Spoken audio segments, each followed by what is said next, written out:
Кожны месяц больш за 100 аўтааматараў з новымі вадзіцельскімі пасведчаннямі выязджаюць на дарогі вобласці. Даследаванні паказваюць, што ўстойлівыя навыкі ваджэння можна набыць толькі з практыкай у 50 тысяч кіламетраў або навыкам кіравання аўтамабілем на працягу 5 гадоў. Согласно правил дорожного движения, водитель считается молодым до 2 лет.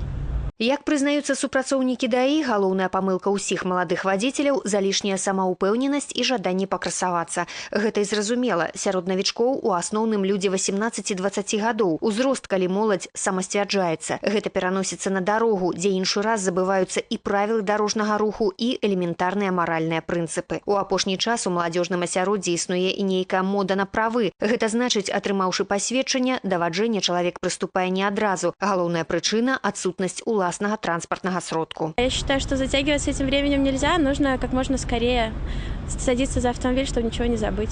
Яшчэ адна з прычын аварыйнасці маладых на дарозе ў навучанні. Сёння купіць экзаменацыйныя білеты з правільнымі адказамі не складае цяжкасці. CD-дыскі ёсць у кожнай камп'ютарнай краме. Курсанты аўташкол проста завучваюць правільныя адказы на пытанні замест таго, каб разумець правілы. Очень важно не машинально это все запоминать, а еще вчитываться, вдумываться.